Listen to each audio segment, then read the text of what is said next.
Y lo que he decidido presentarles es en realidad una introducción a un programa de investigación. Este programa de investigación que tienen los que se afilian bajo el nombre de enactivistas radicales. Voy a contar un poco el programa positivo de los enactivistas radicales en cuanto a lo que hace a la naturalización de la intencionalidad. Bueno, ¿cuál es la pregunta? Partimos de la siguiente pregunta, ¿no? Asumimos que es posible tener pensamientos que pueden ser verdaderos o falsos acerca del mundo, y nuestra pregunta es cómo esa capacidad especial, esa capacidad de tener pensamientos que de alguna manera son verdaderos o falsos acerca del mundo, puede ser una capacidad natural, o podemos entenderlo como una capacidad natural.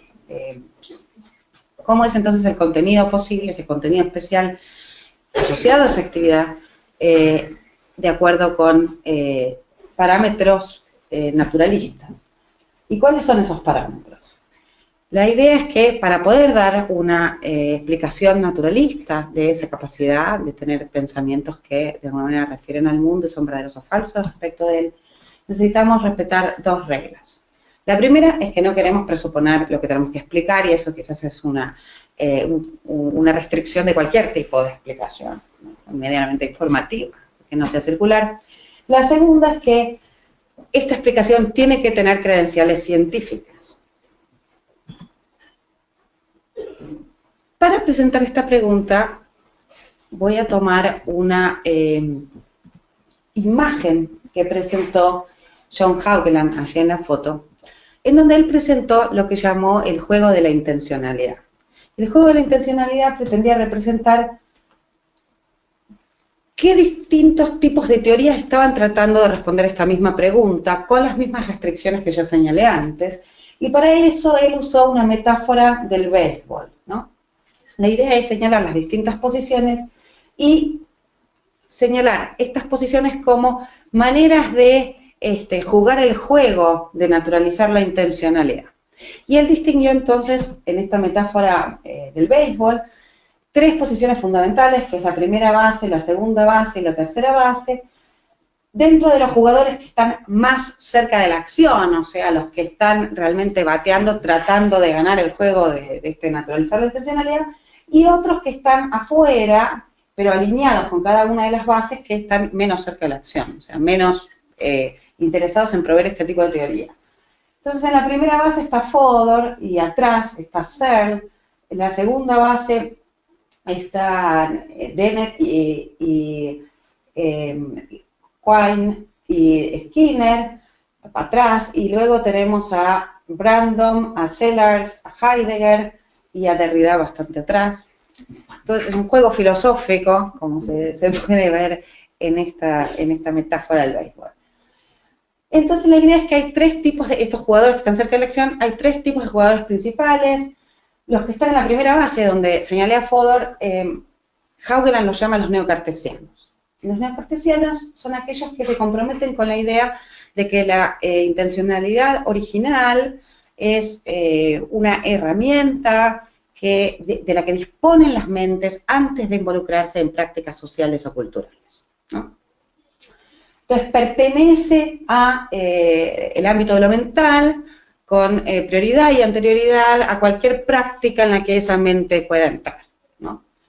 Y de allí, por esto lo llama, por esta primitividad del punto de vista de la mente individual, lo llama cartesianos, aunque no podría, creo que ellos en general asumirían contentos esa nomenclatura, pero ahora vamos a ver que hay otras nomenclaturas más polémicas. Entonces, por ejemplo, esta.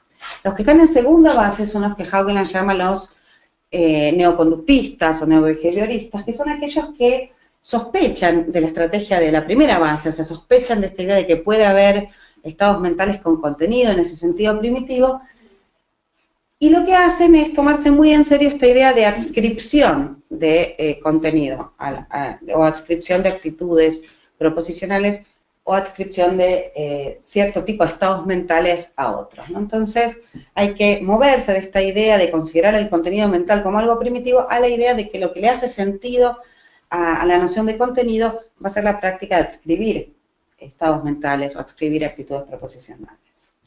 Y en la tercera base, Haugland ubica a los que llama los neopragmatistas. Los neopragmatistas tienen una idea, podríamos decir casi opuesta a lo que sostienen los de la primera base. O sea, lo que dicen es que los ítems que tienen contenido, como por ejemplo objetos rituales, performance que de alguna manera siguen algún tipo de costumbre, herramientas, lo tienen porque ocupan determinados nichos en lo que llaman la fábrica social. Y que estos nichos, o estos roles que ocupan en la fábrica social, es lo que hace que esos distintos elementos tengan lo que llamamos contenido, o intencionalidad original.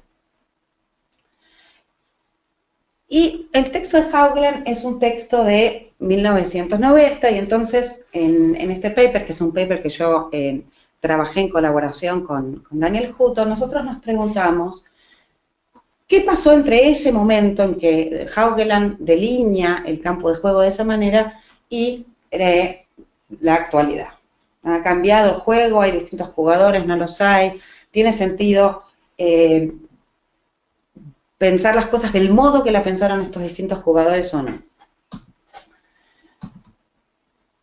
Una de las primeras observaciones, focalizándonos en la primera base, es decir, en el neocartesianismo, es que el neocartesianismo ha tenido ha habido mucha gente comprometida con ese proyecto, con el proyecto de, digamos, dar cuenta de la naturalización del contenido a partir de tener en cuenta los estados mentales individuales, ¿no? La mente individual.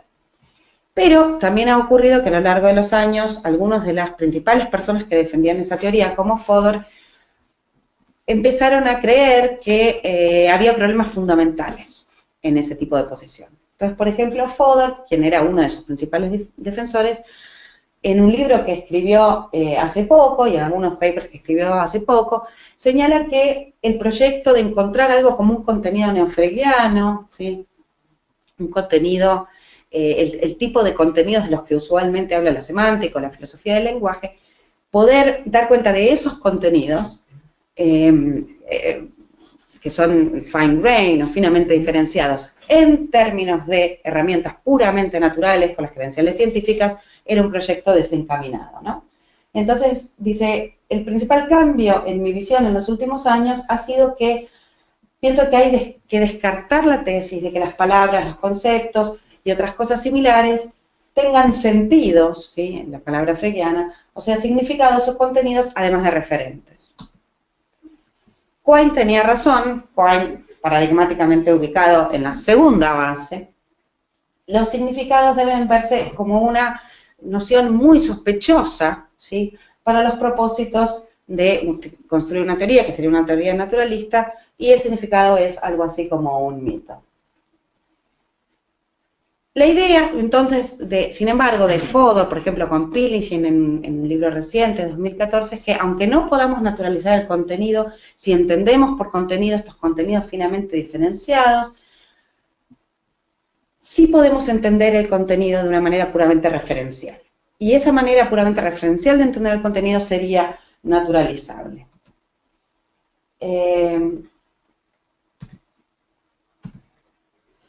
Sin embargo, uno puede pensar que hay problemas en esta idea de que uno puede, digamos, abandonar a Frege y adoptar de alguna manera la idea de que el significado es primitivo en términos referenciales, sería una estrategia de tipo russelliano, porque parece que implica postular, al modo russelliano, que hay algún tipo de contenido no reducible en el mundo, ¿no? Tenemos que partir de la idea de que hay contenidos en el mundo. Y esto nos deja bastante insatisfechos con respecto a encontrar una manera de dar cuenta de cómo pasamos de lo no semántico, o de aquello sin contenido, ¿no? Opción de mecanismos puramente físicos, a la descripción de contenidos, ¿no? Entonces parece que, siguiendo esa estrategia, o bien estamos nuevamente presuponiendo el contenido, lo que habíamos dicho era una de las reglas que el naturalismo no puede conceder, o nos quedamos sin una historia acerca de, en el fondo, cómo llegamos a la existencia de estos contenidos, ¿no? Cómo podemos entender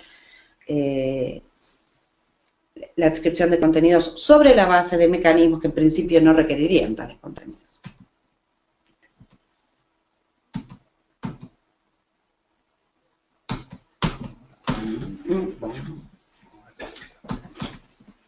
A ver.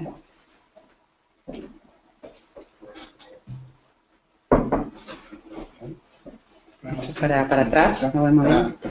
Sí. Bueno. Otra estrategia muy popular de esta base es la denominada estrategia telesemántica, que es una idea un poco diferente a la idea anterior, a la idea de Fodor, y que es, mucha gente señala, la posición más popular respecto a defender la primera base, que es el telesemanticismo, ¿no? Y alguna gente incluso, como Rosenberg, sostiene que esta es la única manera, si hay alguna manera de naturalizar el contenido, en el fondo esta sería la única que tiene al menos alguna perspectiva de tener éxito. Y aquí hay algunos de sus defensores, como Treske, Papineau y Millikan.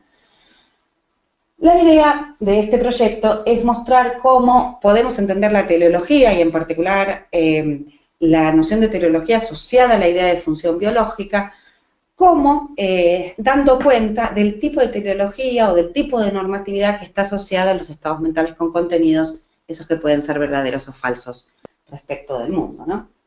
Entonces la idea es que podemos explicar las propiedades representacionales del pensamiento en términos de nociones de la biología, como la noción de función biológica, que tiene la idea de que el organismo, digamos, de alguna manera está diseñado para hacer algo y que eso que está diseñado para hacer puede de alguna manera fallar en cuanto a cómo son las cosas. Y esto se supone que es una idea productiva porque nos permite dar cuenta de, por ejemplo, cómo podría el pensamiento ser, representar algo a pesar de que termina siendo falso acerca de aquello que representa, ¿no? Bueno, entonces la idea es que la selección natural y también el aprendizaje y el entrenamiento nos pueden dar cuenta de cómo diferentes ítems mentales o lingüísticos adquieren la función de representar algo en el mundo de la manera en que nos interesaba explicar. Bueno, entonces por ejemplo, un cierto dispositivo tiene la telefunción de representar X si es usado, interpretado o consumido por el sistema porque tiene la función propia de representar esos X y tiene esa función propia si sus ancestros en la historia evolutiva fueron seleccionados o no fueron, digamos, descartados porque tenían este tipo de relación con aquello que los organismos actuales representan. Estaban dirigidos a aquellos elementos del entorno. ¿Cuál es el problema con esta visión? Y voy a decir algo ahora bastante general y luego vamos a retomar la cuestión. El problema más general es la idea de que parece haber una diferencia conceptual importante entre hablar de evolución, el tipo de normatividad que está asociada a estos mecanismos reproductivos exitosos y el tipo de normatividad que estaría asociado a los pensamientos con contenido, ¿no? Entonces, por ejemplo, dicen varios autores, hay una distinción crucial entre funcionar apropiadamente bajo las condiciones apropiadas y decir de las cosas lo correcto, decir algo verdadero acerca de lo que las cosas son. Parece que uno podría decir algo correcto sin que eso necesariamente lleve a un éxito reproductivo, o podría haber éxito reproductivo que no está haciendo un tracking de la verdad, ¿no? Perdón. Y acá tenemos varios autores acordando con esa idea, que también tiene que ver con un poco las discusiones que tuvieron lugar entre ese artículo importante de Haugeland y la discusión más reciente acerca de estos temas, ¿no? Entonces hay una distinción crucial o de raíz entre el error que se asocia a la representación y la falla en una función biológica, ¿no? Dice, por ejemplo, por allí Birch.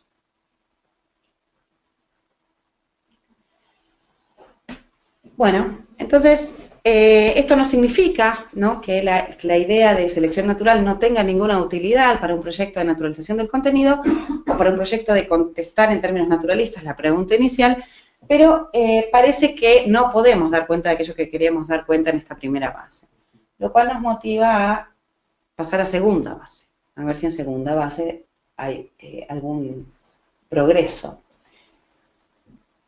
Bueno, ahí tenemos algunos de los principales jugadores de la segunda base, y la idea es, en esta base, que hay que descartar la idea de tratar de reducir, digamos, la noción de contenido para estados del individuo, estados mentales del individuo, tratar de reducirlo en términos de algún concepto de ciencia natural, y al contrario lo que hay que hacer es darle un lugar protagónico a la idea, a la práctica de adscribir estos contenidos.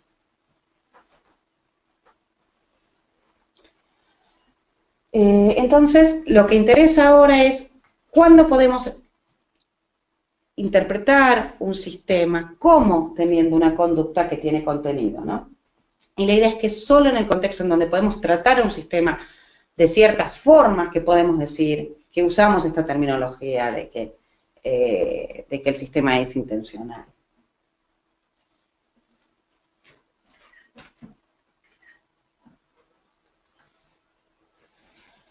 ¿Cuál es un problema general que podemos ver, y también voy a decir un poquito más, un poquito después acerca de esta posición, pero el problema general de esta posición es que estos neobehavioristas, que bueno, es un término que puede ser polémico con C2, estos neobehavioristas, porque claro, no es que están tratando de reducir las cosas a la conducta como el behaviorismo tradicional, parecen en esta idea de interpretación o de la postura intencional usar la noción de contenido. Pero entonces, la pregunta es, ¿cómo estamos justificados a usar esa noción de contenido? ¿Cómo podemos dar cuenta de qué nos habilita tratar esos sistemas como teniendo algo que llamamos contenido, ¿no? Entonces, no es claro que esta capacidad interpretativa pueda ser explicada si nos quedamos con la versión más deflacionada o menos comprometida del adscripcionismo, neobehaviorismo, que es la idea de que uno no debe tomarse muy en serio esta idea de contenido, ¿no? Que debe tratarla solo como una manera, como una notación, ¿no?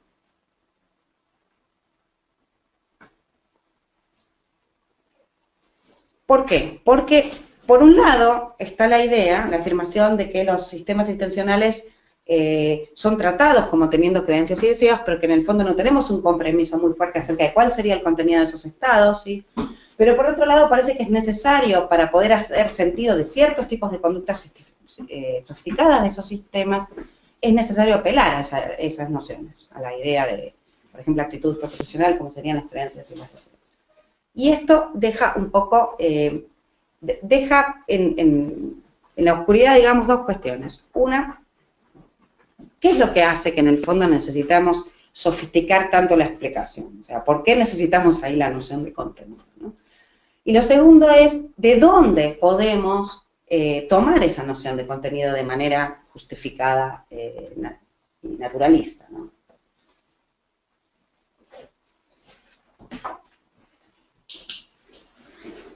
Entonces, parece que tratar a los sistemas como teniendo estas actitudes supone atribuir contenidos, pero lo que nos preguntamos es cómo podemos entender esas actividades de atribución de contenido. Y ahí necesitamos algún tipo de explicación acerca de cómo es eso posible.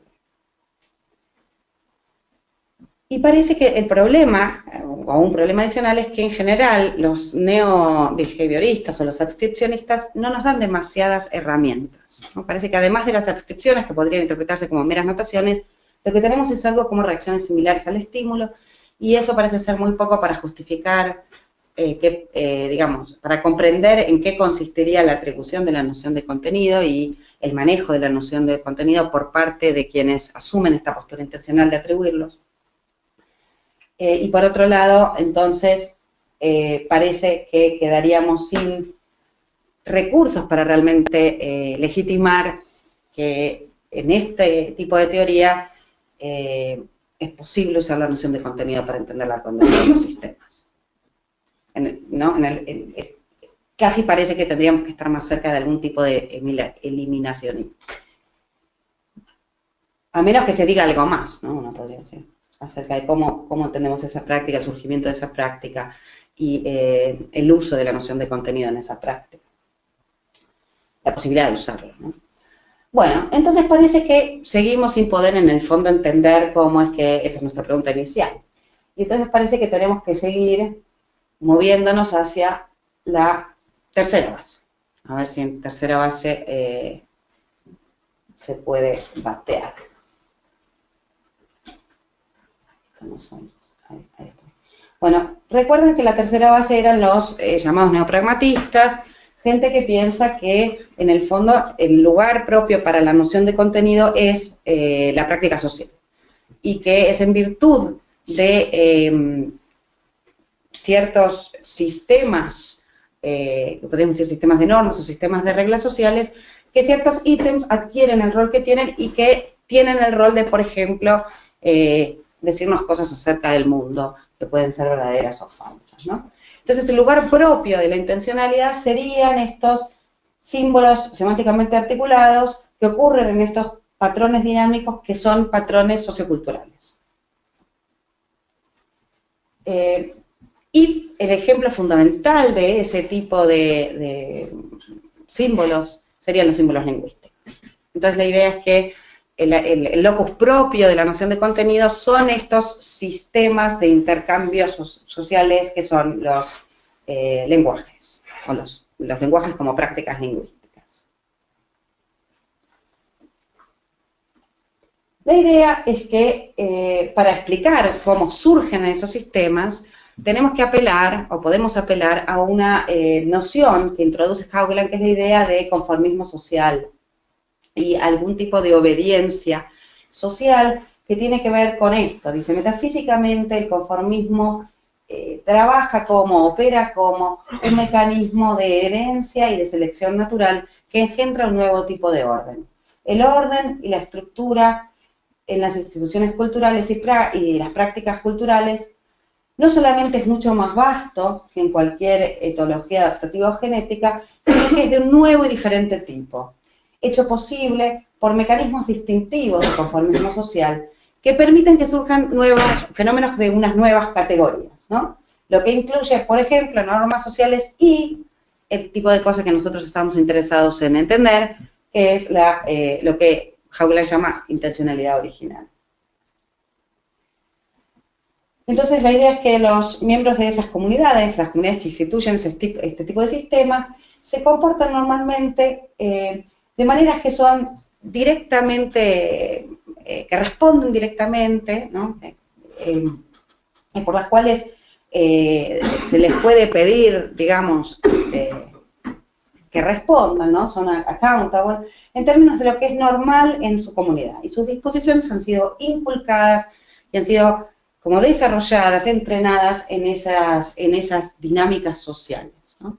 Y en esas dinámicas sociales esas conductas son monitoreadas para que, digamos, esa respuesta a las normas sociales se mantenga y se reproduzca, ¿no? Y dentro de este mismo tipo de esquema tenemos, por ejemplo, la posición de Michael Tomasello, que es un primatólogo y psicólogo, que está interesado también en el origen del pensamiento, en el origen de ciertos tipos de conductas específicamente humanas, y él señala, por ejemplo, que la capacidad que explica el surgimiento de las capacidades de pensamiento específicamente humanas, incluyendo la que estamos discutiendo hoy, dependen de esto que se llama la capacidad de acumulación, o la evolución de la capacidad de acumulación cultural, ¿no? Entonces, no es meramente el aprendizaje social, sino la capacidad de acumular y transmitir ciertos logros culturales, por ejemplo, bajo la forma de transmitir una herramienta, ¿no? Para nosotros hoy, de manera muy concreta, podría ser la posibilidad de los niños de utilizar Internet y todo lo que esto conlleva sin tener que desarrollarlo, y uno podría pensar en esto a lo largo de la historia de la especie. Entonces no se trata solamente de los mecanismos sociales, sino de los mecanismos sociales como base para el establecimiento de ciertas formas de acumular información cultural en herramientas y la transmisión de modos de manejo de esas herramientas que acumulan en el entorno información que permite, digamos, el desarrollo de las futuras generaciones. Bien. Pero esta posición es quizás la menos popular de todas, sobre todo quizás en esa época, ¿no? Pero actualmente también. ¿Por qué? ¿Por qué esta posición es tan poco popular? Bueno, la posición tiene, de acuerdo con la mayoría de los autores, una falencia fundamental. Y la falencia fundamental es que parece que no es posible explicar el surgimiento del contenido a partir de esta dinámica social sin presuponer que los agentes que se involucran en este tipo de práctica de conformismo social ya tienen estados con contenidos que les permiten hacer esto. Por ejemplo, contenidos que les dicen, ¿qué está el otro esperando que yo haga? ¿Qué debo hacer en este contexto? ¿No? Entonces, sin esos contenidos, la práctica social no puede arrancar y, por lo tanto, no es posible explicar el contenido por medio de la práctica social, porque la práctica social ya presupone los contenidos que queremos explicar. Y acá tenemos algo que nosotros llamamos la atención esencial, para ponerlo simple. Las perspectivas de dar una buena historia neopragmatista y sociocultural de los orígenes del contenido están completamente perdidos, estas perspectivas, ¿no? Si uno sostiene todo lo siguiente, así que participar y manejar prácticas socioculturales requiere inteligencia, que la inteligencia requiere la intencionalidad y que la intencionalidad requiere el contenido, que ya tenemos que tener contenido para el manejo de las prácticas sociales y por lo tanto no puede surgir de ellas. Bien. Y parece que esta crítica es justa, porque por ejemplo Haugeland dice muy claramente que no hay ningún tipo de intencionalidad, ¿no? There's no room, no hay ningún espacio para ningún tipo de intencionalidad original en ningún animal, robot asocial, ni siquiera en individuos humanos que no estén socializados. Entonces, parece que caemos justamente en este problema, porque el único tipo de inteligencia a la que podemos hacer sentido es la que depende de la práctica social. Entonces, el puzzle parece ser el siguiente, el rompecabezas es el siguiente, si toda la intencionalidad es del mismo tipo y deriva de las prácticas sociales, ¿cómo es posible que el tipo de capacidades inteligentes que se necesitan para explicar la participación en estas prácticas sociales y manejarlas de manera que se asignen estos contenidos? A menos que ya estuviera el contenido allí, parece que esto no es posible. Así, parece que a menos que tuviéramos una explicación del contenido en términos de segunda base o en términos de primera base, no podemos tener ningún account del contenido, ninguna explicación del contenido en tercera base. Y entonces llegamos a algo como Game Over. Parece que este juego está, y de hecho, bueno, eso también lo podemos discutir un poco en las preguntas, hay gente que piensa que es Game Over, y que el juego... Nosotros no, los inactivistas radicales no creen que es Game Over, pero sí creen que hay que cambiar el juego significativamente. Lo cual es compatible con seguirlo jugando, pero hay que cambiar algunas cuestiones fundamentales. ¿Cuáles cuestiones fundamentales? Bueno, la primera cuestión es esta idea de que toda la intencionalidad se reduce a la noción de intencionalidad con contenido. O sea, el tipo de cosas que queríamos explicar, esta idea de tener un estado que de alguna manera representa el mundo y que es verdadero o falso respecto del mundo, ¿no? Este presupuesto parece causar que los de primera base estén tratando de dar cuenta del contenido en un nivel donde parece no haberlo, los de segunda base parece que lo presuponen sin poderlo explicar, y los de tercera base quedan con esta especie de tensión esencial. Entonces, ahora, en lo que me queda del tiempo, voy a contarles un poco cuál es la estrategia que es un programa de investigación que presenta el inactivista radical para poder, de alguna manera, contestar a la pregunta inicial. Lo primero es no suscribir el primer presupuesto, o sea, la idea de que toda intencionalidad tiene contenido. Y en lugar de eso, distinguir, yo diría así, al menos dos tipos de intencionalidad. Una que es un tipo de intencionalidad primitiva, que llamamos UAR intentionality, que es sin contenido, y otra que sería una intencionalidad que sí es con contenido, primer movimiento. Y la idea es que quizás así podamos ganar el juego. La segunda es que hay que repensar un poco cuál es el objetivo del juego. Y el objetivo del juego hay que entenderlo como tratando de explicar los orígenes naturales del contenido, no tratando de reducir la noción del contenido a algo que sea naturalmente especificable, como se hacía en primera base.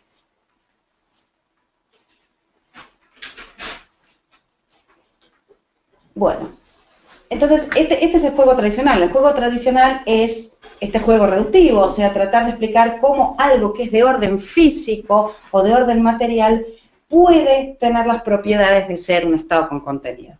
¿Sí? Este es, en las palabras de Rosenberg, el problema básico de la intencionalidad, que la intencionalidad plantea el naturalismo y que viene siendo, hemos tratado de resolverlo desde Descartes o aún Platón. Pero la idea de nuestra es que no se trata de tratar de hacer eso, o sea, de buscar estas explicaciones reductivas, sino de lo que se trata es de mostrar cómo puede surgir el contenido en un mundo natural. Y para hacer esto, digamos, el nuevo desafío o el nuevo objetivo del juego tendría que hacer tres cosas. Tendría que explicar el camino evolutivo desde criaturas sin posibilidad de este manejo de contenidos en el pensamiento del lenguaje, a criaturas con ambas capacidades, sin producir ningún salto evolutivo, ni apelar a nada que no sea natural. Tendría que explicar lo mismo en el nivel de la ontogénesis, o sea, en el nivel del aprendizaje individual, ¿sí? Tanto en la filogénesis como en la ontogénesis. Tendría idealmente, esto no voy a hablar, pero si le interesa a alguien en particular, podemos discutirlo en las preguntas, tendría también que mostrar cómo hacemos sentido de la atribución de actitudes intencionales, no solo a los seres humanos, sino también a los animales. Y esto sería suficiente para ser naturalista, esa es la afirmación. No hace falta más que esto para ser naturalista. Yo hoy, porque les estoy presentando el programa, no voy a hablar de muchos de los desafíos que la posición presenta también en relación a este punto.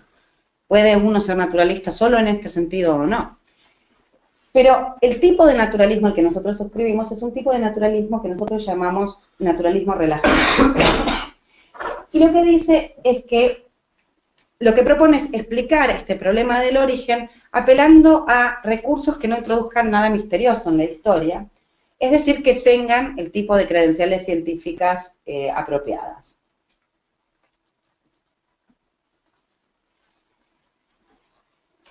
Entonces la idea es que este naturalismo, que es un naturalismo relajado, vis a vis el naturalismo estricto, que sí cree que hay que hacer, de alguna manera, habría, si uno fuera a contestar esa pregunta, que dar una explicación reductiva.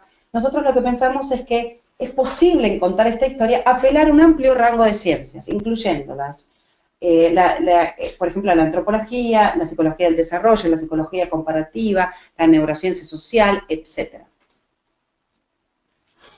Entonces, no restringe el tipo de herramientas que va a utilizar, como sí hace el naturalismo restrictivo.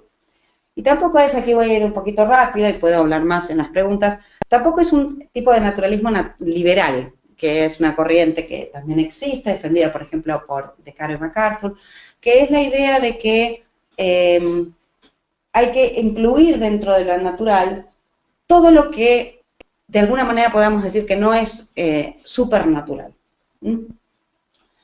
Pero que trata de, digamos, ampliar el ámbito de lo natural de una manera que no está ligada al tipo de cosas que, por ejemplo, la ciencia diría que existen, o el tipo de explicaciones que la ciencia diría que podemos dar. Nosotros, o yo misma en otros lugares, he sostenido que esta estrategia es desencaminada básicamente porque sostiene que hay una multiplicidad de ontologías asociadas a distintos discursos, tanto científicos como algunos no científicos, y distintas metodologías también asociadas a estos distintos discursos, pero lo que les falta es mostrarnos cómo podemos pensar que estas distintas maneras de entender el mundo están unificadas, ¿no? Hay como una especie de proliferación de ontologías y metodologías, pero no es claro cómo pueden dialogar entre sí, o mejor aún, responder unas a otras, que es lo que exige el planteo naturalismo, ¿verdad? El naturalista. Así que no voy a entrar en detalle, pero si a alguien le interesa lo podemos discutir. Al contrario, el naturalismo relajado pretende conservar esta idea fundamental del naturalismo que señala aquí Jay, que es que debe proveer conexiones explicativas, iluminadoras, entre por ejemplo, entre esta noción de contenido representacional y propiedades que sean no semánticas, no con contenido, no normativas. Y también debe mostrarnos cómo el contenido superviene sobre lo físico. Entonces, en ese sentido, no somos liberales. Bien. Y entonces, ¿en qué consistiría la propuesta? ¿Cómo se hace esto? O sea, ¿cómo respondemos a la nueva pregunta bajo la idea de haber separado estas dos nociones de intencionalidad? Bueno, la idea fundamental es que uno puede integrar los progresos que se han hecho en las distintas bases y jugar algo así como un juego de equipo. ¿Y en qué consistiría ese juego de equipo? Bueno, consistiría en redefinir un poco los roles de lo que hay que jugar en cada base. Va a haber roles para los distintos jugadores que tienen que ver justamente con asumir estos presupuestos por un lado, pero también tratar de ubicar, digamos, al contenido en el lugar apropiado para su explicación, ¿no? Entonces, el primer movimiento es decir, en primera base, podemos tomar gran parte de lo que se ha desarrollado bajo el nombre de teleosemántica, pero no tratándolo como una explicación del contenido, sino tratándolo como algo distinto, una explicación de una intencionalidad básica, esto que llamamos word intentionality, que no es una intencionalidad con contenido, ¿sí? Sino que es un tipo de intencionalidad, un tipo de... Son respuestas de los organismos al mundo que están fundadas en su historia natural, y que pueden ser descritas en parte al menos bajo la idea de función biológica, que pueden darnos cuenta de cómo el organismo responde, es sensible a la información en el entorno, tiene una conducta flexible frente a ese entorno, pero no es suficiente para decir que esos estados son estados con contenido en el sentido ni de Frege ni de Ramsey. Entonces, y la idea fundamental aquí es que hay buenos argumentos que muestran que el contenido no se puede naturalizar a la forma que propuso el teleosemanticismo, ¿sí? Pero, sin embargo, hay mucho que uno puede decir acerca de este tipo de intencionalidad que sería transparente, ¿no? Estas explicaciones históricas son extensionales, no nos permiten diferenciar entre distintas descripciones coextensionales de las conductas de los organismos, pero nos permiten explicar, digamos, explicar esta idea de intencionalidad básica, ¿no? Entonces, no estoy entrando en todos los argumentos, pero podemos discutir un poquito más también en las preguntas. Entonces, la idea es que este tipo de explicaciones nos explican cómo ciertos organismos responden a un rango seleccionado de ítems en el entorno, ¿no? Nos cuentan la historia de cómo esas respuestas se fijaron en la historia evolutiva de la especie y nos dan cuenta de esta capacidad de dirigirse a objetos de los organismos.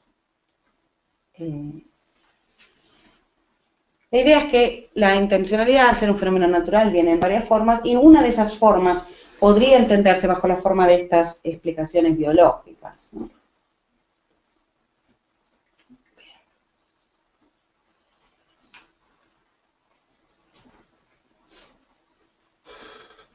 Bueno, aquí insisto sobre lo mismo, la idea de que el organismo tiene estas respuestas flexibles, puede explicarnos cómo estos organismos llegaron a tener estas respuestas y tienen este tipo de comportamientos que tienen. Pero no puede naturalizar el contenido. Y aquí esto es como una observación importante, es que esto no quiere decir que la teleosemiótica se tiene que reducir a algún tipo de conductismo, de behaviorismo, porque la idea más bien es que el organismo está respondiendo a un entorno que es rico en affordances, según me han dicho, ese término en general no se traduce, pero algún tipo de ofrecimientos del entorno y que es un tipo de intencionalidad entendida como una habilidad del organismo, ¿sí? Entonces es inactiva, es extendida, es corporeizada y está como inmersa en ese entorno, ese tipo de intencionalidad. ¿Qué hace la segunda base? ¿No? Entonces la primera base dentro de la división de Ur-Intentionality y de Content Intentionality o de Ur-Intentionality y intencionalidad con contenido nos explica cómo funciona esa intencionalidad. En la segunda base, ¿sí? Aquellos que están interesados en el adscripcionismo, lo que pueden ofrecerle al equipo es una clarificación acerca de cuáles son las condiciones en las cuales podemos decir que un organismo tiene contenido. Porque lo que hace la práctica adscripcional es precisamente eso, o sea, decir cuáles son las condiciones en las cuales un organismo está dando un contenido. Pero deben hacer esto, si es que estamos pensando esto como una especie de proyecto de equipo, respetando lo que se hace en primera base, es decir, respetando que hay una distinción entre tipos de intencionalidad. Y aquí señalo también, quizás rápidamente, lo que serían la importancia de evitar dos riesgos, que tiene que ver con exagerar la similitud entre organismos que tienen el tipo de intencionalidad básico y el con contenido, exagerar la similitud o exagerar la diferencia. Pues cuando uno exagera la diferencia, lo que ocurre es que pensando en la atribución como un movimiento del como sí. Entonces pareciera que tenemos como prácticas adscripcionales robustas y luego los otros organismos en el fondo no tienen intencionalidad o no tienen inteligencia, solo como sí. Si uno exagera la diferencia. Pero si uno trata de acercarlos demasiado, nos pasa lo que vimos al principio, o sea, lo que nos pasa es que no entendemos en qué consistiría la diferencia. Y en el fondo, yo creo que eso nos conduciría quizás más cerca de una posición eliminacionista, que diría que no hay tal diferencia, pero entonces no es muy claro que puedan beneficiarse de esta idea de adscripción de contenido, que no estarían legitimados a beneficiarse de esa noción. Entonces la idea es mantener un equilibrio en dar cuenta de la diferencia entre lo que llamamos los pacientes intencionales, o sea, aquellos que no pueden atribuir contenido, que sin embargo sí pueden tener intencionalidad o intentionality, y los agentes intencionales que sí serían aquellos que atribuyen el contenido.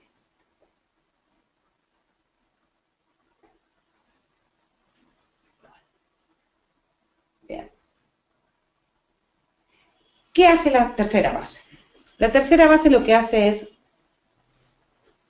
contar la historia que va desde la Ur Intentionality a la Content Intentionality, o de la intencionalidad básica a la intencionalidad con contenido. La historia de los orígenes naturales, ¿no? No la historia explicativa en el sentido de reductiva, que era la que aparecía en la tercera base, porque la tercera base estaba tratando de decir, esto es aquello en lo que consiste ser un estado con contenido. Y nosotros decimos que esa idea acerca de en qué consiste es una idea que podemos entender sobre la base de la adscripción. Pero hay algo fundamental que puede hacer el neopragmatismo. El neopragmatismo está en condiciones de contar una historia, habría que ver, y esto lo podemos discutir también, está en condiciones de contar una historia acerca de cómo uno pasa desde estas plataformas biológicas hasta una noción de contenido, si uno concede con el neopragmatismo que el contenido pertenece a esas dinámicas sociales y al desarrollo histórico-evolutivo de la cultura. Entonces, la idea es que la tercera base puede contarnos, por ejemplo, en qué consisten los mecanismos de comportamiento social o compromiso social, las normas de obediencia de las que hablamos, el tipo de andamiaje que hacen las prácticas lingüísticas y culturales a las capacidades biológicas, y entonces podrían contarnos una historia acerca de esos mecanismos sociales y culturales que llevarían, digamos, en una historia evolutiva de la intencionalidad sin contenido, o básica, al establecimiento de capacidades que tienen que ver con el manejo de ítems simbólicos, que sí tienen el tipo de contenido del que hablábamos al principio, o sea, que son verdaderos o falsos respecto del mundo. Y aquí, como en los otros casos, hay también un riesgo que tiene que ver también, en este caso, con el intento de haber querido jugar el juego desde una única estrategia, que sería lo que hizo cada una de las bases, ¿no? En este caso, de lo que se trata es de evitar confundir la historia sobre los orígenes naturales que da el neopragmatismo con una explicación, digamos, o un análisis de lo que es el contenido, ¿no? ¿Por qué? Porque si uno hace eso, se cae en algo muy parecido a lo que pasaba con el teleosemanticismo. El teleosemanticismo quería explicar la verdad en términos de éxito reproductivo. Aquí sí que podemos caer en la idea de que el puro mecanismo de conformismo social va a dar cuenta de la propiedad de ser verdadero acerca de algo. Y eso va a traer problemas sobre los que también podemos hablar, pero tiene que ver con esta misma idea de que hay una diferencia entre consensuar acerca de algo y que eso sea verdadero respecto de las cosas. Por eso, la tarea de clarificar en qué consiste esa práctica no es tanto una práctica de este tipo de estrategia, digamos, sino que tendría que ver más con entender el tipo de conducta que es suficiente para que digamos que hay contenido, que es lo que se ha desarrollado mucho bajo la forma de interpretacionismo de segunda base. Bueno, y creo que estoy terminando tiempo. Entonces, para concluir, aclarar que lo que les presenté hoy es la estrategia general que plantea el enactivismo radical acerca de la intencionalidad. ¿Cómo podemos entender que la intencionalidad tiene orígenes naturales y qué tipo de programa podríamos seguir, que pensamos nosotros que podría ser exitoso en esta empresa? Una observación fundamental es que el naturalismo relajado apela a que esta historia, digamos, tiene que ser contada con el aval y los recursos de ese ampliado grupo de ciencias.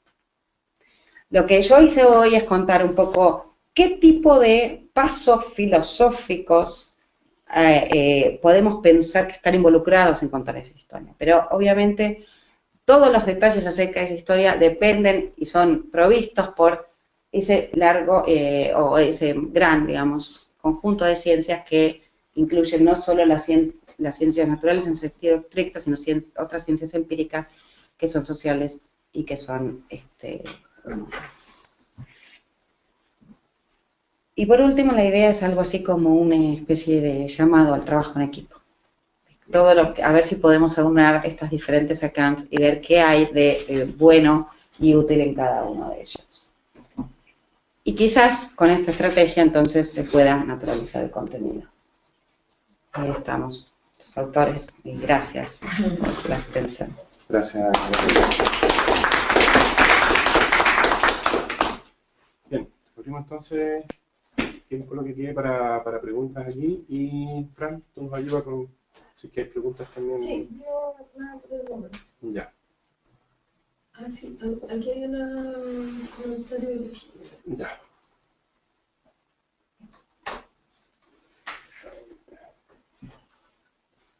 ¿Se ve? Sí. ¿Puedes ver ahí? ¿Lo leo? Sí, para... Dice, para naturalizar el contenido, ¿consideras necesario prever una explicación de, 1, cómo el aprendizaje de las habilidades durante la ontogenia han ido cambiando los contenidos, y de 2, cómo las prácticas de una intencionalidad habilidosa se establecieron filogenéticamente? Bueno, a ver, un primer proyecto, creo que hay dos proyectos, ¿no? Uno es entender y dar cuenta de la filogénesis de las capacidades que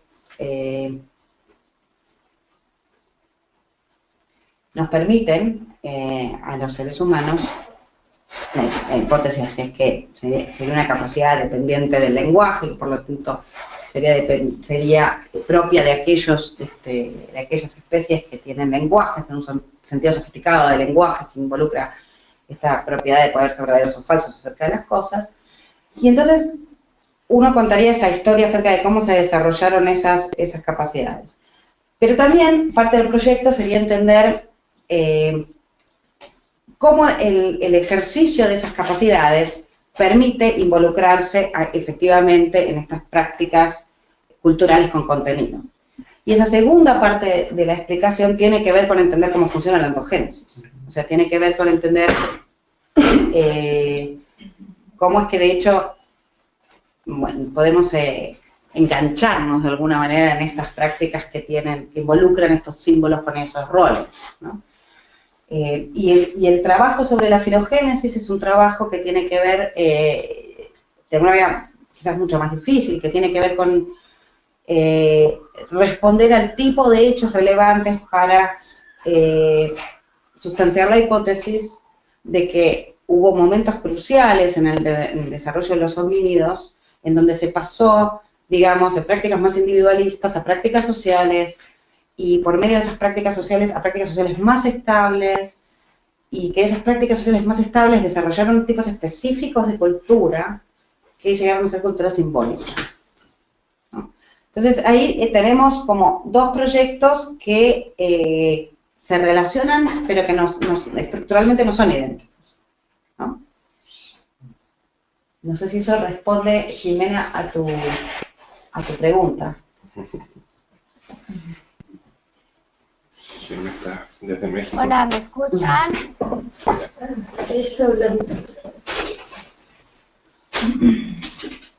¿Me escuchan? ¿Jimena? ¿Jimena? Parece que no. Sí, pero puedes escribir. Sí, muchas gracias. Okay. Yo voy a hacer un comentario, un poco, más o menos repetirte lo que yo ya planteé en un comentario de este trabajo que tú presentaste. Y que es una invitación a poner atención a ciertos aspectos que yo veo en la propuesta que podrían ser problemáticos. ¿Ya? Podrían tornarse en un problema futuro quizás.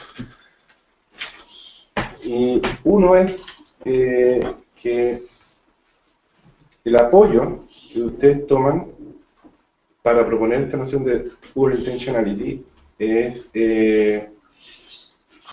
la descripción y la explicación biológica, ¿ya? Que tiene que ver con ver el organismo de cierto modo y entenderlo de cierto modo. Y que yo veo que se apoyan ahí sin todavía examinar en profundidad qué es lo que está en juego en ese apoyo biológico, ¿ya? Porque la biología como disciplina en sí misma, desde el punto de vista epistemológico y desde el punto de vista de la ontología que propone, es una ciencia bastante inestable y bien híbrida, o sea, que acarrea sus propios problemas internos de naturalización. No es una superficie plana en la que uno simplemente se puede apoyar y de ahí construir hacia arriba, ¿cierto? Porque en biología, uno de los temas fuertes de discusión que hay es, por ejemplo, si los organismos tienen algún tipo de teleología en su conducta o no. O sea, si la teleología es algo que pertenece realmente al funcionamiento de los mecanismos del organismo, de algo que se adscribe. O sea, a lo que voy es que en biología misma se replica en parte este mismo problema, ¿ya? De que si ascribimos a algo, está ahí o no, en fin. Y se replica con uno de los rasgos que es fundamentales para la propuesta de ustedes de pure intentionality, que es lo telesemiótico. Porque están asumiendo que esta intencionalidad que sin contenido es una intencionalidad que se refiere a cierta direccionalidad comportamental hacia el mundo, ¿cierto? Que tiene un componente teleológico. Y en tanto tiene un componente teleológico, esa noción de pure intentionality lleva consigo esta discusión, ¿no? Que en algún momento yo recomendaría que le pusieran atención a esta discusión. Y por último zanjar y decir, bueno, vamos a asumir que los organismos tienen una teleología, allá verá la biología cómo lo explica, pero nosotros asumimos ontológicamente que es un rasgo real, y no es adscrito. Porque si es adscrito, les revuelve para atrás todo el proyecto, ¿cierto? Sí, por supuesto. Esa es una cosa. Así, una cosa que me parpadea el tiro acá. Y la otra tiene que ver con el otro concepto de teoría semiótico, que está ligado al concepto de intencional, que es semiótico. Porque ustedes, claro, sacan el nivel semántico del contenido, dicen, pero vamos a despojar de eso, lo vamos a dejar como una cosa simplemente de semiótico, que es signo. Pero cuidado, porque también la noción de signo natural no es tan directamente natural tampoco. No es una moneda que yo la pase por el sedazo naturalista y pase inmediatamente, con todas sus credenciales. Eso de signo natural, ojo, al menos como la forma que yo he visto, que ustedes lo explican, o la glosa que le dan a eso, que es en términos de ser sensitivo a cierta información en el ambiente, ¿cierto? Ustedes dicen, los organismos no procesan nada interno, algo así como procesamiento de información, ni generan contenido, pero son sensitivos a ciertas regularidades, son sensitivos a la información en el ambiente. Sí. Eso, ¿cierto? Ya.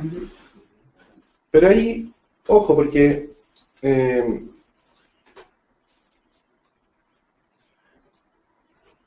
si van a asumir una noción de información, ¿cierto? Que es como puramente covariación, ¿cierto? Información como covariación, información como cierta regularidad en el ambiente. Bueno, la pregunta sería, ¿cómo un organismo puede ser sensitivo a eso, puede explotar eso, sin que haya ningún tipo de procesamiento interno de eso?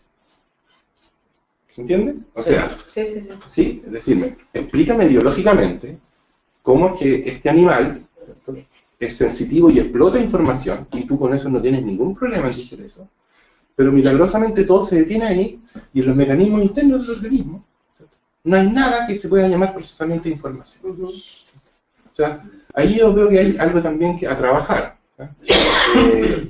dar una justificación de por qué se detiene ahí la información, ¿ya?, como sea que se entienda, y no puede haber procesamiento de información, o clarificar y especificar, no, por procesamiento de información en realidad estamos diciendo esto, pero habría algo que pasa con esa información. De otro modo, es difícil explicar cómo el organismo lo explota y cómo es sensible. Bueno, empecemos por lo primero.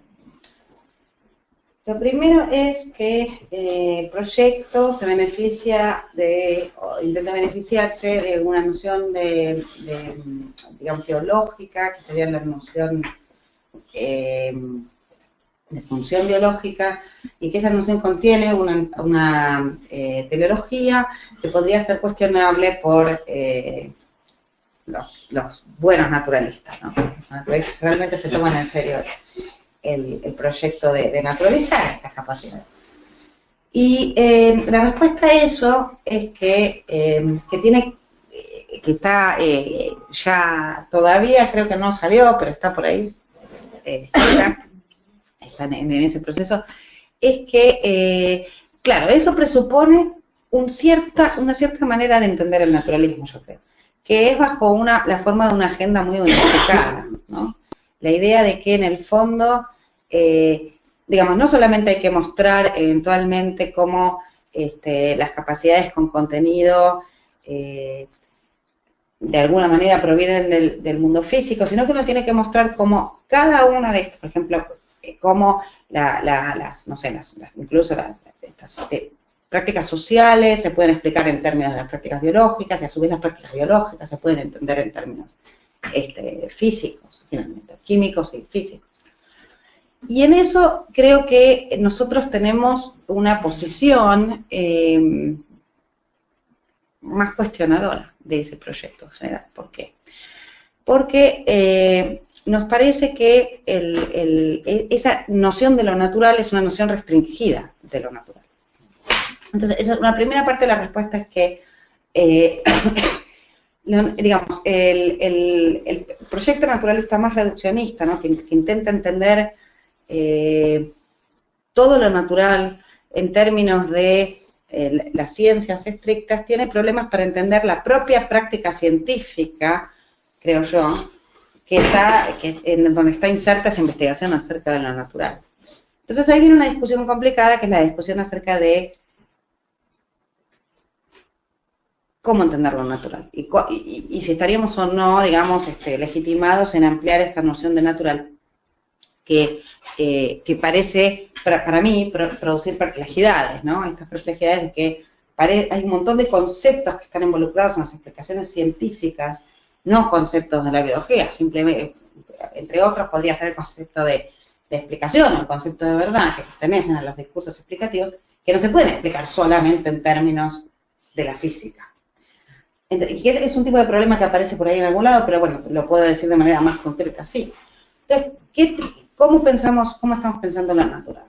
En este trabajo que aún está en proceso, todavía no salió a la luz, pero saldrá pronto, lo que nosotros defendemos es una idea diferente de lo natural, que parte de, digamos, una posición más descriptivista, en el fondo, ¿no?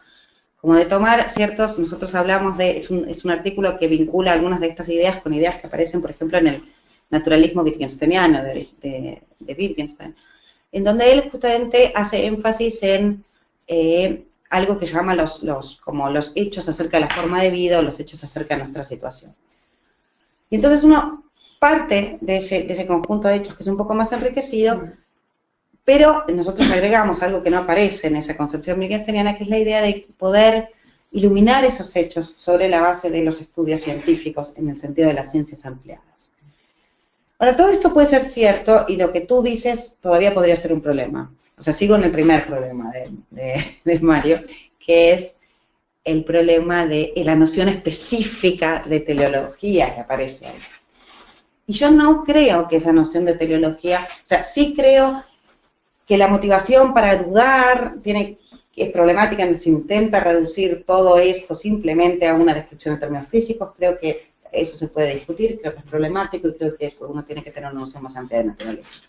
Pero también creo que esa noción de teleología no es una noción complicada en un sentido conceptual, porque creo que está explicando eso en términos de la herencia genética que tiene el organismo sobre la base de otros organismos que pertenecen a esa historia genética que tuvieron ciertas interacciones con el entorno. Entonces hay una herencia que tiene el organismo sobre la base de su genética que hace que el organismo responda de ciertas maneras al entorno.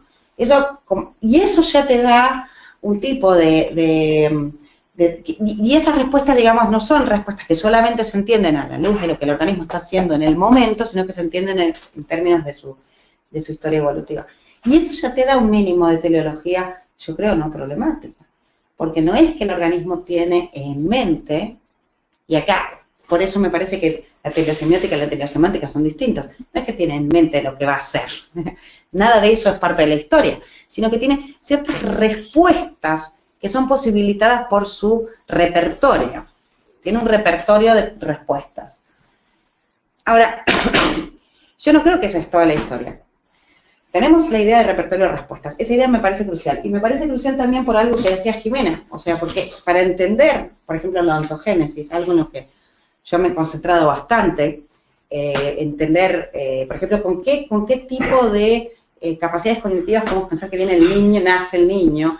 Hay respuestas, hay algunas respuestas, por ejemplo, que tienen que ver con la interacción con los otros, la capacidad de reconocer ciertas emociones e incluso la conducta intencional dirigida de parte de los adultos, que están en la base de lo que hace que después puedan tener las capacidades de aprendizaje y de esto de la evolución cumulativa cultural. Porque la idea es que cuando los seres humanos llegan al momento de, digamos, cuando nacen, no llegan al momento, sino cuando nacen, van a establecer, van a adquirir algo que no tenían en el cerebro, que no venía en ningún lado, está en la cultura, está en la práctica, va a ser transmitido por los demás.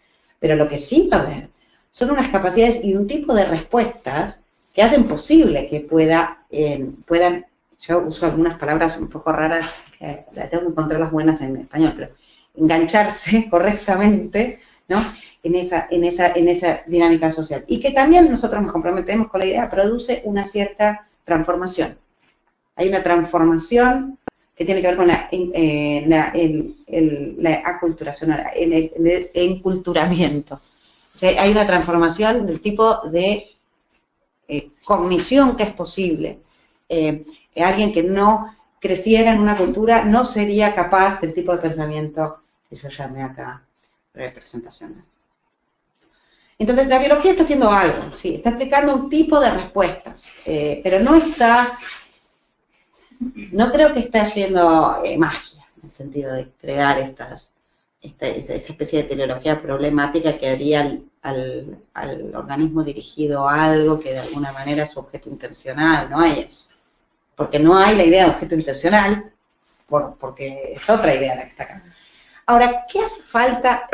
Yo tenía por ahí como tres, aparecía esta idea de, bueno, ¿qué pasa con la descripción? Porque claro, el mundo animal es muy rico y esa conducta es muy rica, y la explicación de eso, digamos, requiere enriquecidos recursos también, ¿no? Pero a ver si me acuerdo, porque esto creo yo que ya lo estoy relacionando con tu segunda pregunta, no sé si la recuerdo en detalle. O sea, tu segunda pregunta tenía que ver con la idea de, también un poco esta idea de que la noción de covariancia, de la información como covariancia es un poco pobre, y que cómo uno podía beneficiarse de esa noción sin apelar a una idea de procesamiento de información, procesamiento interno de la información. Sí. Bueno, ahí también hay como una respuesta bastante de principio que para mí es esta.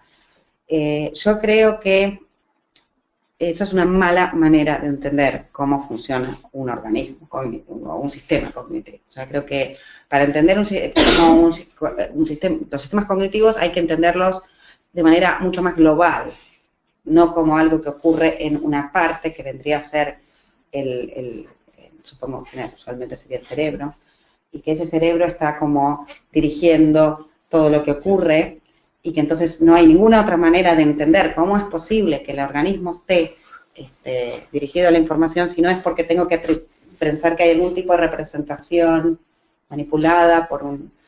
No, me parece que eso apareció en una diapositiva muy rápido, cuando esa diapositiva que decía el telesinapticismo no es conductismo, y decía que se trata más bien de entender al organismo como situado en un entorno en donde, así como en el caso, digamos, específicamente humano, el desarrollo de ciertos tipos de prácticas sociales y culturales da lugar a la transformación cognitiva, en el caso de otros animales también hay transformaciones del entorno que son absolutamente relevantes para entender su conducta, sin las cuales la conducta no sería lo que es.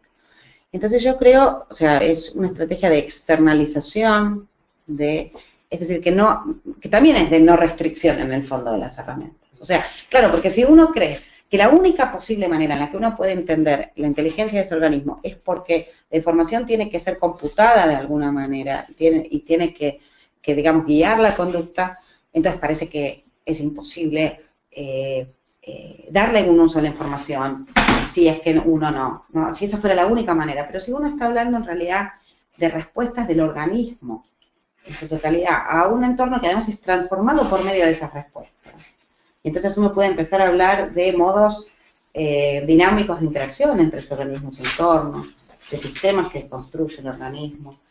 Me parece que digamos, habría bastante para decir, y también me parece, como decía, que creo que el otro modelo es un modelo que no creo que sea defendido sobre la base de evidencia, sino que creo que es defendido sobre la base de ciertos presupuestos acerca de lo que supuestamente la cognición tiene que ser y cómo hay que explicarlo. O, ¿qué querría decir que haya sensibilidad a la información? Y entonces ahí nos tendremos que marcar una discusión probablemente muy larga, que nos lleve varias idas y vueltas acerca de un modelo que no parte de esta idea de mente representacional, cerebro representador y mundo representado, sino que parte de esta idea de más dinámica.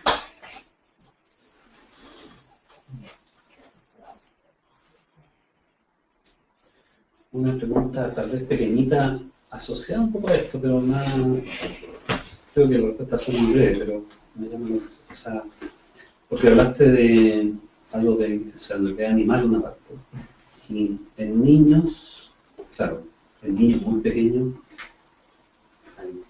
no hay intencionalidad, o hay una muy precaria o básica. Pero ahora, por lo que no hay una etapa clara ahí de transición entre ausencia y presencia de intencionalidad. Claro, a ver, varias cosas. Lo primero es, creo que eso es, digamos, a ver, esto suena un poco fuerte, pero yo creo que eso no es cierto. Bueno, Creo que hay un prejuicio acerca de la supuesta falta de, bueno, no sé cómo llamarlo, si llamarlo falta de intencionalidad o falta de riqueza en el comportamiento de los niños, incluso los niños muy pequeños. No, entonces puedo apuntar a un conjunto de bibliografía que justamente estudia el comportamiento de los, digamos, ya desde el nacimiento hay algunas respuestas y tipos de interacción que son, que no son rígidos, ¿no? Un ejemplo que yo daba en un contexto, yo tengo, he estado trabajando en el último tiempo sobre, digamos, cómo entender estas distintas formas de interacción social que estarían a la base, que serían como los andamiajes del desarrollo del pensamiento con contenido. Y en ese contexto, digamos, un ejemplo que yo daba, por ejemplo, era el ejemplo del amamantamiento, ¿no? Y hay un prejuicio, o sea, yo cuando daba este ejemplo para entender algunas acciones compartidas, ¿no? Acción conjunta, aparecía, yo decía que, bueno, hay toda una interacción entre la madre y el niño, muy complicada, en donde, por ejemplo, cada niño es distinto, seguramente cada madre es distinta, los momentos iniciales pueden salir bien, pueden salir mal, la interacción puede fallar, y además, esa interacción cuando se establece en el tiempo, varía, el niño va cambiando, es decir, pero había mucho la respuesta de, ¿pero cómo? Si amamantarse es un acto reflejo. No es esa idea, yo creo que esa idea, entonces yo empezaría por decir, no, me parece que mirando a bibliografía de psicología del desarrollo reciente, otro caso muy interesante es el caso de los que estudia Basu Reddy, por ejemplo, que es sobre cómo los bebés acomodan el cuerpo a ser, cuando van a ser levantados, ¿no? Entonces tienen como respuestas sofisticadas a estas affordances que da el cuidador, depende cómo la persona que usualmente lo agarra lo va a agarrar, o incluso cómo pone el cuerpo, el tipo de respuesta. Entonces esto no es imitación, no es un acto reflejo, y empieza muy temprano. Y esto lo comentaba con otra investigadora que me decía que ella tuvo un brazo fracturado cuando tenía el hijo muy chico, y entonces el hijo se tenía así para ser levantado, de espalda, ¿no? Entonces hay una adaptación ahí al otro con el cual se está interactuando y el entorno en el que está. Entonces, claro, yo diría que no es verdad. Y acá viene de nuevo interesante esta distinción entre la filogénesis y la ontogénesis, porque la idea, en la ontogénesis se puede beneficiar de la idea de que hay capacidades y que ya están, digamos, que están ahí y que se están poniendo en juego para entender este progreso, y los desafíos para entender la filogénesis son distintos, porque obviamente lo que uno necesita es una progresión de distintas capacidades. Entonces, esa es la dinámica para entender esto que tú decías, que incluso uno en el caso de la ontogénesis puede entender como una cuestión de grado, en el caso, en el otro caso no, requiere de otras distinciones. Pero no, igual nosotros sostenemos, y yo sostengo también, sí, que hay transformaciones cognitivas muy importantes que tienen lugar, bueno, todos los primeros años del desarrollo, pero también específicamente cuando se domina el lenguaje, y para eso tenemos que hablar de esos años del desarrollo. Y tenemos que hablar, por ejemplo, de la tarea de la creencia falsa, ¿sí? Por ejemplo, como algo que para mí es algo digamos, es un logro posterior a la capacidad ya de tener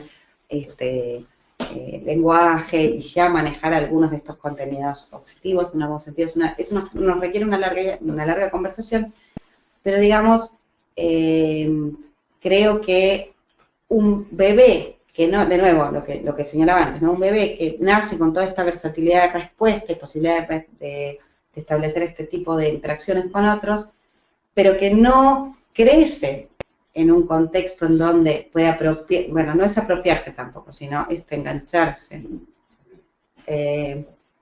como permeado por estas prácticas, no va a desarrollar el tipo de capacidades cognitivas. E incluso, digamos, aquellos que tienen ciertos impedimentos, quizás lo van a desarrollar de maneras distintas.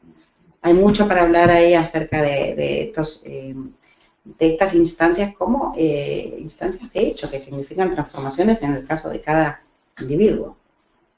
Sí, ¿no? Yo totalmente de acuerdo, digo, hay mucha variabilidad y desde mi punto de vista, como yo digo.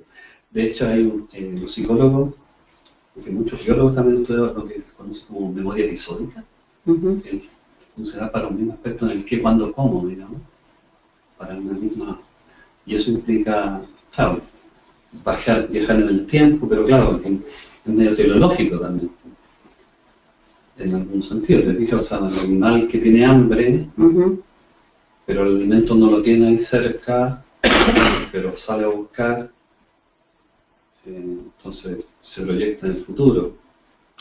Pero, mira, por lo menos yo diría esto, eso es parte de lo que hay que entender bien cómo funciona, porque uno de los argumentos que se usaron así clásicamente para decir que no puede haber cognición sin representaciones, que no puede haber planificación, no puede haber acción inteligente sin representarse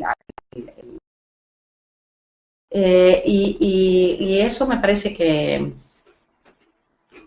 es tomar un modelo mucho más sofisticado de conducta, como si fuera la única explicación posible.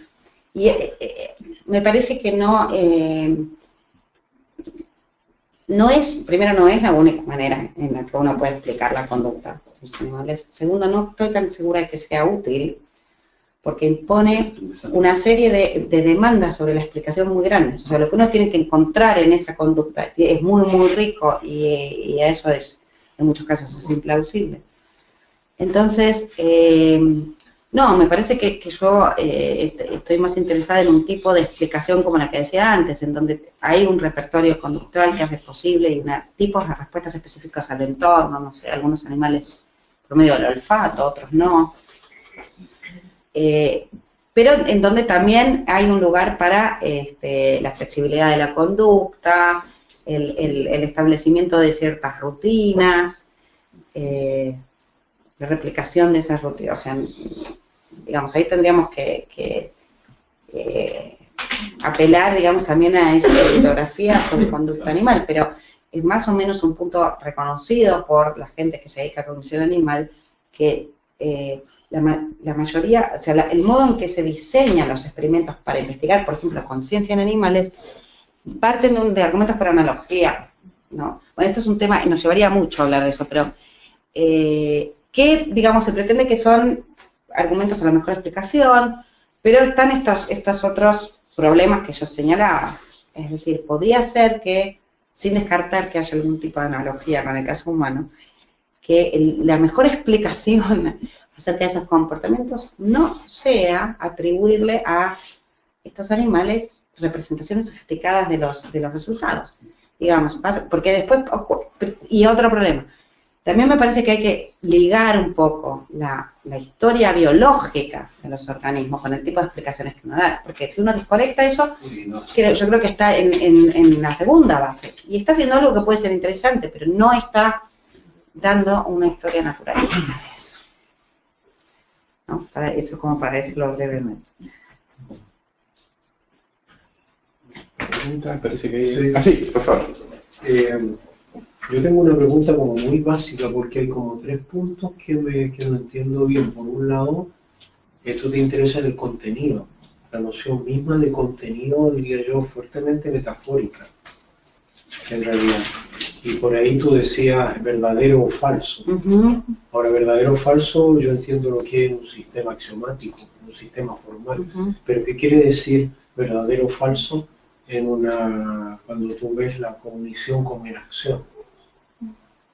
Y por otro lado, me pregunto, ¿en qué medida hay una componente representacionalista justamente en la... No sé si me explico, porque no... Sí, absolutamente. No entiendo bien, sí. Sí, mira, claro, eso tiene que ver con otra de las como de las ideas fundamentales que están en este proyecto, es que yo enfaticé, pero quizás no lo puse así en la presentación, es esta idea de que hay una diferencia importante entre el caso humano, que no me importa tanto que en este contexto que sea humano o no, sino en el tipo de prácticas esas que el adscriptor reconoce como con contenido y las que no. Es decir, es tomarse en serio esa distinción. ¿Por qué? Porque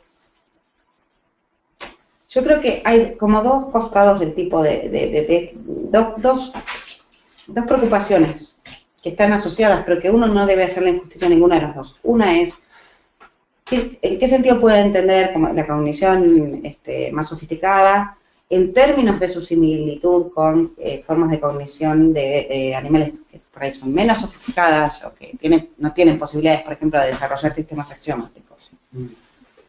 O organizar sus sociedades de maneras como las nuestras, o, no sé, crear fondos monetarios internacionales. No sé. Pero otra es, ¿cómo explico la diferencia? Yo creo que las dos preguntas hacen presión. ¿Cómo entiendo esto? La pregunta naturalista en general se asocia más con la pregunta de la similitud, porque se asocia con la idea de cómo puedo entender en el fondo toda esta cognición sofisticada en términos de mecanismos que puedo entender como naturales. Pero la otra pregunta, que es, ¿cómo entiendo esta diferencia? A mí me parece una pregunta también central. Y es quizás con eso en mente, que entonces yo empecé a pensar que uno podía entender estas diferencias en términos que no sean tan problemáticos desde el punto de vista naturalista, porque uno lo entiende como un tipo de práctica. Un tipo de práctica que tiene ciertas normas especiales. Entonces la idea es que las prácticas, cierto tipo de prácticas epistémicas, tienen un tipo de norma, que es esta norma por la cual lo que digo tiene que responder a cómo las cosas son. Esto yo no creo que sea característico de todo el lenguaje, ni siquiera es característico de todas las prácticas epistémicas. Pero hay unas prácticas que son así, y que juegan papeles en nuestra vida. Entonces, el proyecto es tomar, si quieres, voy a usar un término en inglés, pero me parece que es muy claro, tomar estas prácticas at face value, o sea, así como se presentan, y tratar de decir cómo podemos entender esas prácticas, las prácticas de construir sistemas axiomáticos, en términos de que no sean problemáticos para nuestra imagen de nosotros mismos como seres naturales. Y ahí la idea es que lo podemos hacer por medio de esta idea de práctica y de normas y de cierto tipo de normas y de, yo creo fundamental, de lenguajes. Porque tú pusiste como ejemplo, acá hay una práctica en donde yo entiendo la idea de cuando hay un sistema axiomático. Y ahí tienes un sistema lingüístico. Entonces, ubicar esas prácticas en un discurso del origen del pensamiento que nos permite entenderlas como natural. Ese sería como el proyecto. Que tiene su ambición, pero que parte hace esto, de decir, bueno, algo como diferencias de grado que son también, bajo cierta complejidad, diferencias de tipo. O sea, esta capacidad de entrar en esa práctica tan sofisticada es una capacidad que requiere de un montón de cosas y que no puede ser explicada en los mismos términos. De hecho, ni siquiera involucra las mismas herramientas explicativas, porque ahí la apelación es hasta el desarrollo del lenguaje, históricamente, la cultura, y otros elementos que no son los mismos que apelamos para entender, por ejemplo, la percepción que no es conceptualmente penetrada, que no es cognitivamente penetrada. No sé si por ahí... Sí, pero suena me quedó muy más claro, porque quizá en un momento tú enfatizaste la dicotomía verdadero o falso, me parece Sí. Ese punto no me... O sea, quizás no era un aspecto esencial en tu... Bueno, tiene una importancia, que es esta. Sí, eso no me quedó muy Sí. clara la... Tiene una importancia que es esta. Porque esa manera de caracterizar el problema de la intencionalidad está relacionada, por ejemplo, con el tipo de razones que tienen varios de los autores que yo cité por ahí para pensar que el teleosemanticismo falla. Porque tiene que ver con la idea de que hay un tipo de normatividad que está asociado a esta capacidad cognitiva que no es igual que la normatividad que está asociada a otras capacidades, ¿no? Vos podrías tener una normatividad que fuera como más de ajuste al entorno, pero esto parece ser un tipo de normatividad distinto, porque es contiene esta idea de corrección como respondiendo cómo son las cosas, ¿no? Como es un ítem de un pedazo de lenguaje, que sería una oración, que es correcta cuando dice de las cosas como son, ¿no? Dice de las cosas como son, no dice de las cosas que son como son. Y eso puede fallar. La característica de ese tipo de práctica es que eso puede fallar, y cuando falla es falso, lo que uno dice. Pero es un tipo de falla y un tipo de corrección que es distinto del tipo de falla y el tipo de corrección que tiene lugar cuando yo, por ejemplo, estoy tratando de, no sé, encontrar, no sé, una posición correcta en el asiento. No sé, ese tipo de práctica de ajuste tiene un tipo de normatividad diferente a este tipo de normatividad que es la normatividad de la verdad o de la corrección en ese sentido.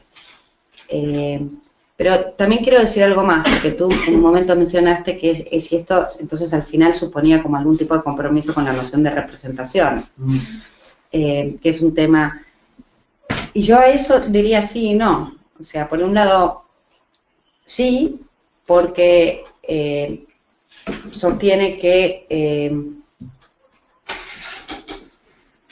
esta idea de responder a dar una descripción de cómo son las cosas, posibilidad de dar una descripción de cómo son las cosas. Pero no es, esa noción de representación no es una noción de representación al modo de la primera base.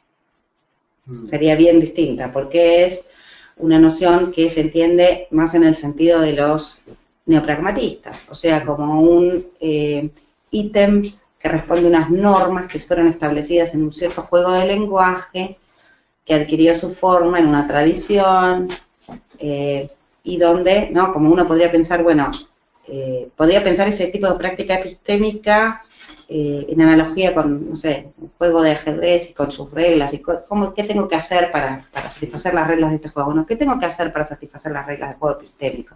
¿Y qué tipo de relación tiene que haber entre los términos lingüísticos y el mundo para que este juego funcione?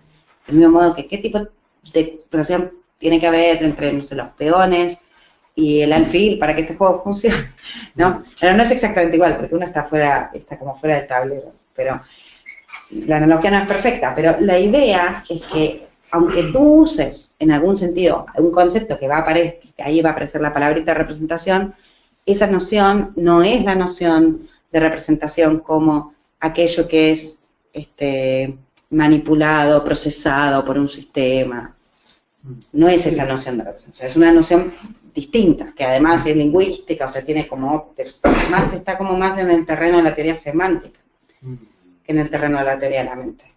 O sea, está más cerca del tipo de cosas que vos preguntabas acerca de los sistemas axiomáticos. Pero cuando tú dices las cosas como son, eso suena a realidad objetiva y afuera. Cuando en realidad son construcciones individuales o sociales. Entonces no me queda claro ahí a qué estamos apuntando cuando no, yo soy, bueno, ahí no, eso las cosas como son. No, absolutamente, sí, dije eso. Viste que en un momento cuando yo hablé de la base 3 y dije que en la base 3 estaba como proyecto de contar los orígenes, pero dije también que yo no acordaría con la idea de que esa historia acerca de los orígenes es una historia que da el contenido o da un análisis del concepto de verdad. Y en ese sentido, yo diría, pero seguro que esto nos llevaría más tiempo de discusión, que sí, es un concepto realista de verdad. Pero ¿por qué sería un problema? Porque tú asumes que hay algún problema de base con la idea de defender un concepto realista de verdad. Serían construcciones. Pero si la pregunta es si en mi sistema, o sea, es incompatible para mí decir, tener eso, digo, no es incompatible porque la idea no es que el neopragmatismo te da un análisis del concepto de verdad, en términos, por ejemplo, de consenso o de práctica social, sino que lo que te da es una historia de cómo esas prácticas llegaron a estar en su lugar, y después tenés una descripción del tipo de normas que tienen las prácticas. Y qué es lo que uno hace cuando sigue esas normas. ¿No? Que es un poco, ahí era donde hablábamos un poco de la teoría interpretacionista, ¿no? Y bueno, y ahí hay autores, me parece que uno puede beneficiarse de cosas que han dicho autores como Dennett, como Davidson, incluso como Brandon, acerca de esto de la distinción entre verdad y justificación, y entonces poder decir, sí, hay un sentido trivial en el que el lenguaje puede describir el mundo, verdaderamente. No es que nosotros, cuando hablamos del mundo, estamos hablando del mundo como para nosotros, diferente de cómo el mundo en realidad es. O sea, digamos, la línea de mi argumentación sería por el lado de, no es necesario reformar un sentido intuitivo de verdad como de ecuacionar las cosas para hacerle justicia a esta historia. Pero bueno, seguro que debería decir más para persuadirte. Pero digamos, el principio de la historia es que no, ese concepto de verdad no es un concepto particularmente problemático, me parece a mí, quizás al contrario, y que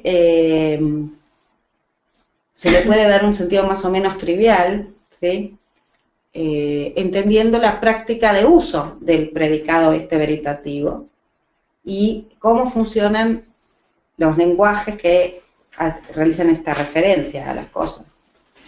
Una historia acerca de la referencia de los términos. Pero eso se va a hacer, no es una historia acerca de cómo la mente viene con un equipo preparado para tener esa relación referencial. Es una historia acerca de cómo unas culturas desarrollaron unas prácticas que establecieron una relación con el entorno. Sí. Y claro, ¿no? Entonces es una historia que entonces no está como, si querés, empaquetando estas nociones en un nivel puramente de procesos de información cerebral. Sino que está diciendo, no, ahí hay mucho menos que eso. O juega un papel, no es que no juegue ninguno, juega un papel importante.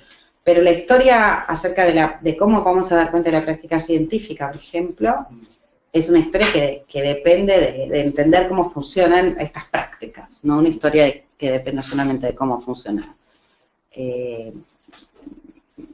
la idea de representación en general, algo que sería aplicable, y ahí por ahí yo, que no voy a buscar ahora, pero tengo unas citas en donde mucha gente sostiene que hay una similitud estructural entre lo que hace el científico cuando tiene una teoría acerca del mundo y lo que hace el cerebro cuando conoce el mundo. Y yo creo que esa identificación es poco útil.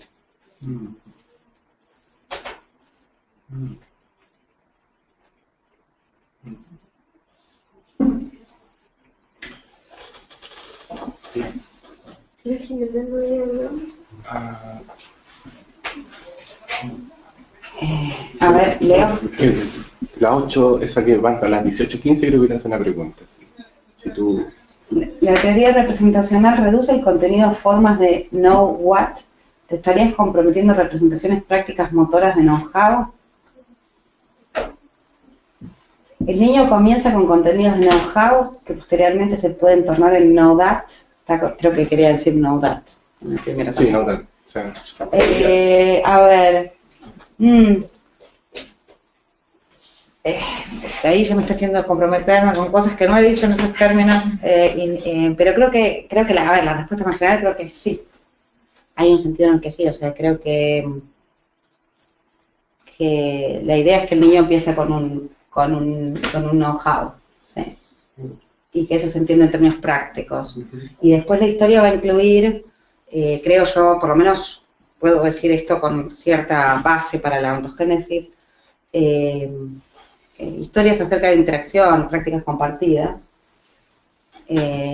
y prácticas en donde hay una guía por parte del adulto que está introduciendo al niño en las prácticas culturales, y ahí va a empezar la práctica del desarrollo del lenguaje, que empieza con despacito, con el uso de alguna, por ejemplo, puede ser mamá, la primera palabra.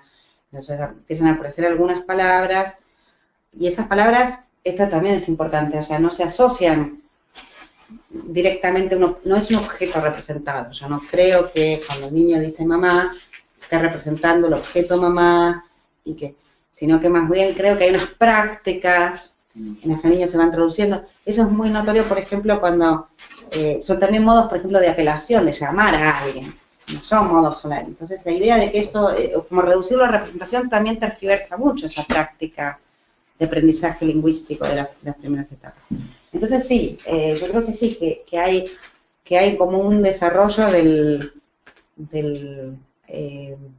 lenguaje, pero que ese desarrollo del lenguaje hay que entenderlo en un contexto de know-how, pero también de estas prácticas como culturales, sociales, que están, en las que el niño está siendo introducido. Entonces, va a aprender, va a ubicar esas palabras en ciertas normas de uso. Y el know that falta para eso. No es que pasa de como empieza el know-how, ¿no? Sino que hay como un desarrollo, en realidad yo creo que en gran parte el lenguaje hay que entenderlo en sí mismo como know-how. No es que cuando empieza el lenguaje, entonces ahora es todo know that, y antes era todo know-how, ¿no? En realidad el lenguaje está inserto en estas prácticas motoras, sensoriomotoras, con el entorno, con los otros, y eso, bueno, va posibilitando una cierta sofisticación conceptual en el niño, que va a poder, bueno, después hacer sentido de lo que pasa. Yo por eso en alguna pregunta hablaba de la capacidad de, cuando los niños son capaces de entender la perspectiva, asociado a este test tan polémico, igual de la falsa creencia, y ahí ellos son capaces de decir cosas como, bueno, alguien cree que, ¿no? Knows that, o sabe que, knows, sabe, bueno, con sabe sería distinto, pero cree que, como es el contenido de esta estructura proposicional, cree que esto está aquí, pero en realidad está allí, no lo sabe. Y ahí ese sería un ejemplo por ahí de know that. No, pero bueno, digamos que sí, con la idea de que hay que insertar todo esto en una historia de know-how, pero yo creo que la relación entre lenguaje y know-how es mucho más estrecha. No es que tenemos know-how sin lenguaje y luego know that, que es lenguaje.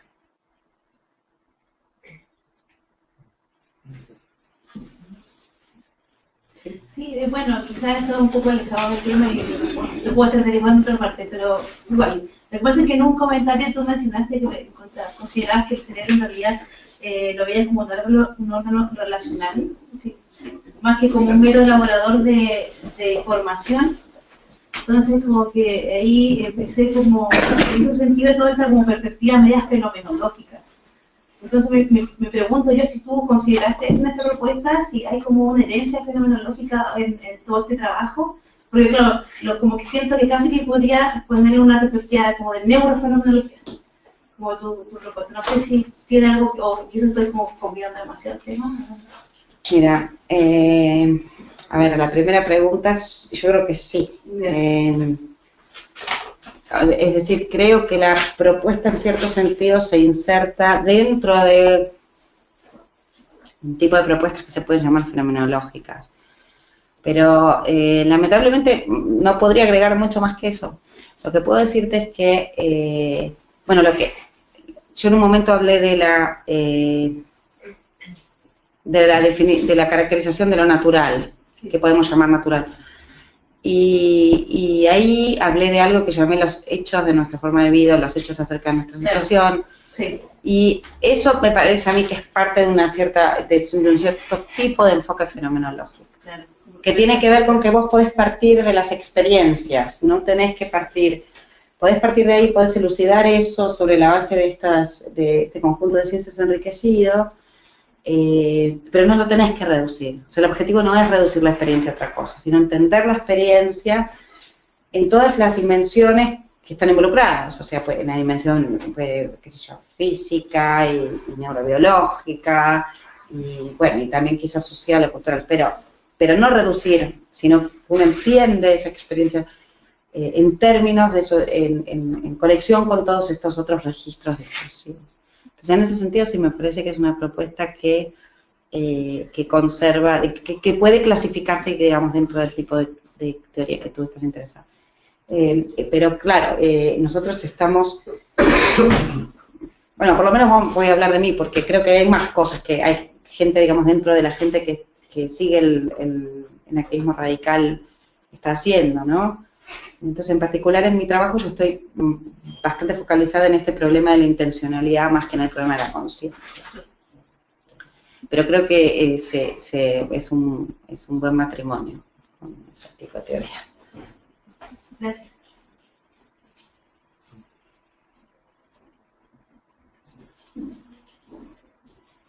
¿Preguntas, comentarios? Bueno, ya agradecer a Glenda nuevamente su presentación y a ustedes por venir. Chao.